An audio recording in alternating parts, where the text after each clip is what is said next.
पुढच्या 10 वर्षात काय वातावरण होणार आहे तुम्हाला कल्पना आहे? शासन आपल्या बाजूनी आहे?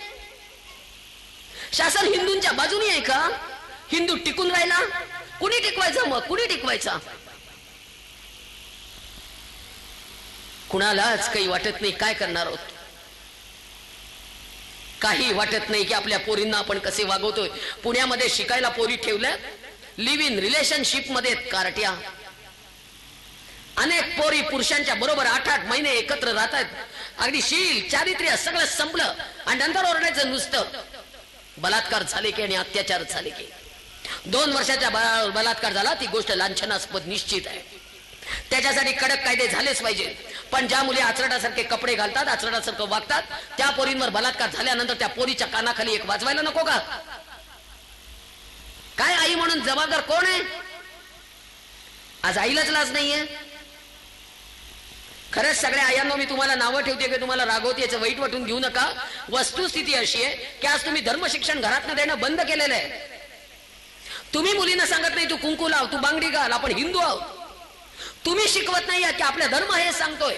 तुम्ही सांगत नाही सत्यवानाची सावित्री, तुम्ही सांगत नाही द्रौपदी, तुम्ही सांगत नाही सीतामाई, तुम्ही सांगत नाही अहिल्या, तुम्ही काही सांगत नाही मुलींना.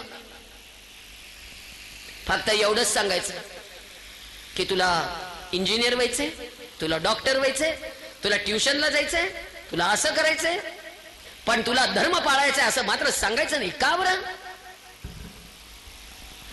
साने गुरुजींशी परवा मी फार भांडले बाबा, फार भांडली. साने गुरुजींशी माझं रोजच भांडण आहे. गुरुजींना मी उठून बसवते, मांडी घालून बसा म्हणते गुरुजी माझ्या बरोबर. मला झोप येत नाही, तुम्ही पण जागा म्हणते. रोज मी मोठ्या मोठ्या पुरुषांशी बोलते, आता महापुरुषांशी. माझ्या डोक्यातलं वादळ मी त्यांना सांगत असते. काय करणार आहे?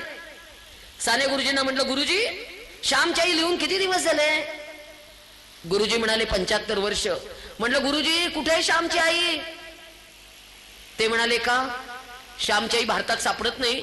म्हटलं गुरुजी हरवली, आई हरवली. प्रत्येक घराचं दार वाजवते वाजवते वाजवते. श्यामची मम्मीच दार उघडायला येते, आई काही दार उघडायला येत नाही. मम्मी.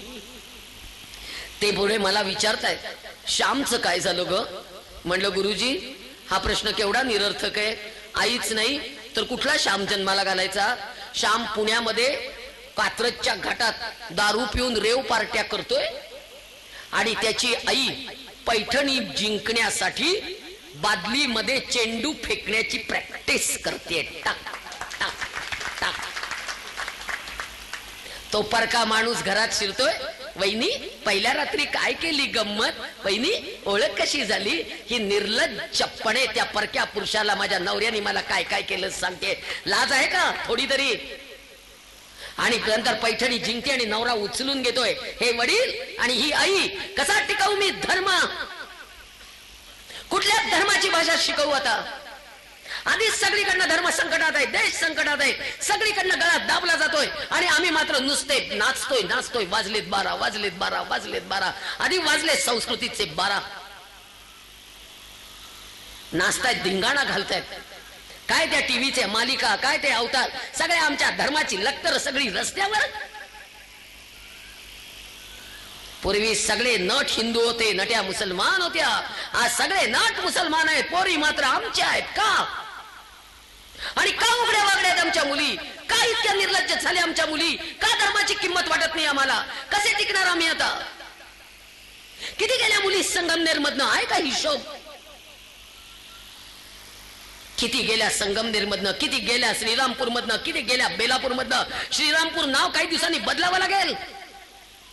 इतकी भयान परिस्थिती त्या श्रीरामपूरची. ऐकत जागेवर आपण जाऊन एकदा सगळ्या पोलीस स्टेशनला बघा. सगळीकडे मिसिंगच्या तक्रारी आहेत. सगळ्या पोरी आपल्याच बेपत्ता आहेत. एकही तक्रार चोरी आणि दरोड्याची आता पोलीस स्टेशनला नाहीये. सगळीकडे पोरी मिसिंग, पोरी मिसिंग, पोरी मिसिंग. कुठे गेल्या मुली? कोट्याधीश बापाची पोरगी 4 गाड्या बसायला, 4 गाड्या हाताखाली नोकर. प्रचंड श्रीमंत बापाची पोरगी भंगार गोळा करणाऱ्या पोराबरोबर निघून जातीये. MSc first class. लाज आहे का तिला? गटार साफ करणाऱ्या पोराबरोबर जातीये. शेजारच्या झोपडपट्टीत राहतीये.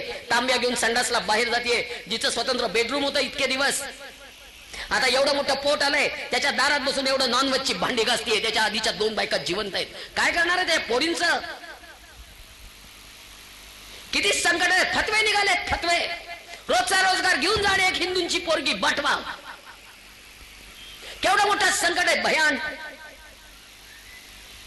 या मुलांना वाटेल तेवढे पैसे पुरवले जातात. या मुलांनी फक्त कॉलेजच्या भोवती फिरायचं आणि आमच्या मुली एक एक एक एक एक करून ट्रॅप करत जायचं. रेट लावले यांनी आमच्या मुलींचे, रेट. जैन, गुजराती, मारवाडी, माहेश्वरी पोरगी 4.5 लाख रुपये, ब्राह्मण मुलगी 5, शीख मुलगी 6, मराठा मुलगी 4.25, माळी समाज 4, इतर ओबीसी 3.5, 3, 2, 1. एवढ्या धर्मावर सांगते तरी निर्लज्जपणे उठून जाणारे आमचे हिंदू.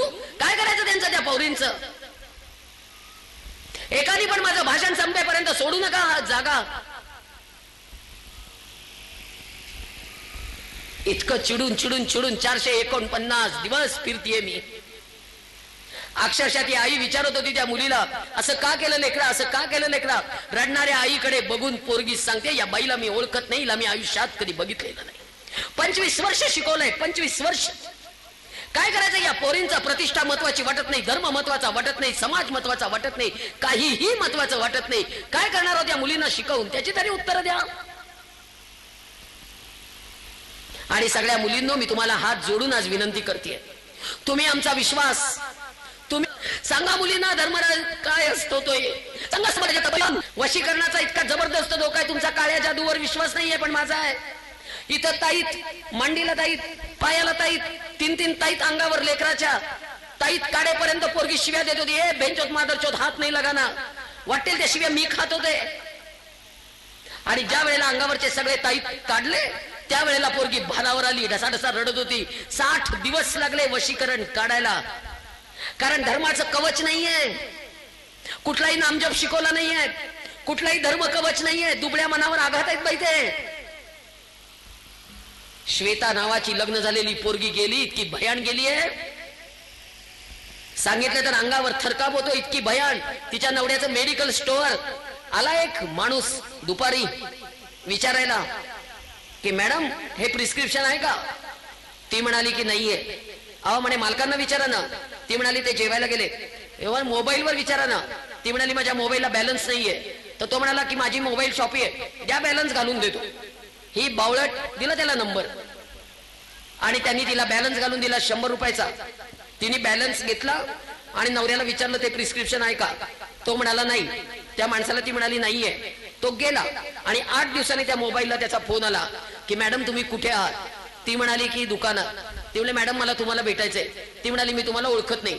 असं कसं ओळखत नाही? मोबाईलवर त्या दिवशी 100 रुपयाचा तुम्हाला बॅलन्स घालून दिला ना. ती म्हणाली तू 100 रुपये तुझे घेऊन जा, पण मला फोन करू नको. तर ती म्हणाली मी तुम्हाला फोन कुठे करणार आहे? तुमच्या नवऱ्याला मी सांगितलं की तुम्ही मला फोन करताय. तर ती म्हणाली मी तुला एकही फोन केलेला नाहीये. तर तो माणूस तिच्याशी उलटा वाद घालत होता की तू मला इतके मेसेज पाठवलेले, मी तुझ्या नवऱ्याला कळवलेले, जर तुम्हाला भेटायला आली नाही तर रात्री 12 वाजता दुकानातनं एकटा जाणारा तुझा नवरा आम्ही त्याला मारून खलास करू, तुला भेटायला आलं पाहिजे. इतकी भीती जबरदस्त दाखवली. शेवटी भेटायला गेली.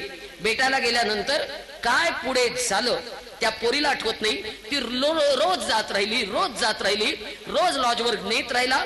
किती मुलांनी तिच्यावर अत्याचार केला तिला सांगता येत नाही. पोरगी वेडी झाली. घरामध्ये अशी वावरायची की अंगावर काहीतरी भूत बीत समोर आहे का. नवरा घाबरला. त्यावेळेला तिला दिवस राहिले. तिच्या लक्षात ते केव्हा आलं? बाळ 6 महिन्याचं झाल्यानंतर आलेलं आहे. इतक्या भयान परिस्थितीत पोरगी शेवटी वडिलांनी बाळणपणाला नेली. बाळणपण झालं. त्यावेळेला डॉक्टरांनी सांगितलं मानसिक रुग्ण झालेली आहे. भविष्यकारांनी सांगितलं की तिच्यावर वशीकरण झालेलं आहे. प्रचंड प्रयत्न केले आणि आत्ता भानावर आलेली आहे. आणि भानावर आल्यानंतर पहिलं काम केलं की हे बाळ माझ्या पोटातलं नवऱ्याचं नाहीये हे तिने ठामपणे सांगितलं. आणि त्यामुळे आता घटस्फोटाला आलेलं प्रकरण आहे. नवऱ्याच्या पाया पडून सांगितलं ही लव जिहादची केस आहे. नवरा मानायला तयार नाहीये. काय करायचं त्या पोरीचं आता? काय करायचं त्या पोराचं? लग्न झालेल्या बायका जर अशा ट्रॅप व्हायला लागल्या आणि फसवायला लागले तर काय करणार आहोत? कसे टिकणार आहोत? धर्माचं कवच निर्माण करा. हे धर्माचं कवच घट्ट निर्माण करा पोरींच्या भोवती. उद्यापासून सकाळी उठल्यावर एक काम करा. पोरगी झोपेतनं उठली, आंघोळ झाली, की करंगळीच्या शेजारच्या बोटाने तिच्या कपाळावर मधोमध इथे कुंकू लावायचं आईने. 70 40 49 93 93 70 40 49 93 आणि माझा घरचा नंबर मुद्दाम देते. हा लागला नाही तर घरी निरोप ठेवा रामतीर्थकरांजवळ. 0-217 2 60 64 93 2 60 64 93. मी सोलापूरला राहते. सोलापूरला या. अक्कलकोट तुळजापूरला जायला आला तर नक्की या. घराला कुलूप लावायची पद्धत नाही. घर उघडं असतं. राहणाऱ्याला छान आनंदाने राहता येतं. आणि घराला कुलूप गावाला गेलो तरी लावत नाही, कारण घरात चोरीला जाण्यासारखं काहीही नाही. आणि मला मागे वळून बघायची सवय नाही. ते घर देव सांभाळे. तो सांभाळणारा आहे ना. आपण कशाला कुलप लावायची असं माझं मत आहे. त्यामुळे कुठेही कुलूप नाही. कुठेही कुलूप लावायची पद्धत नाही. नक्कीच सगळेजण या. तुळजापूरच्या आईचा जागर. आणि थांबणारे 5 तरुण मुलींनी स्टेजवर या. मी त्यांना कुंकू लावून आशीर्वाद देणार आहे. फक्त 5 जणींनी या. कुणावर बळजबरी करणार नाही. 5च या, कारण का मला पुढचा कार्यक्रम आहे. त्यांचा चिठ्ठी आलेली आहे. फक्त 5 जणींनी या.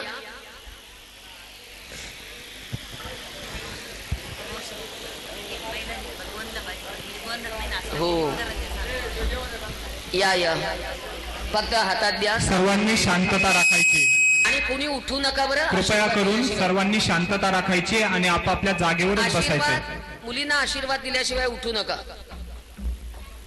जय जिजाऊ, जय जिजाऊ, जय जिजाऊ. भीती नाम्हा तुझी मुळी ही गडगडणाऱ्या नभा. जय जिजाऊ. आसमानाच्या सुलतीनाला जबाब देती जिभा. सह्याद्रीचा सिंह गर्जतो शिवशंभू राजा. दरी दरीतून नाद गुंतला महाराष्ट्र देशा. तुळजापूरच्या आईचा जागर.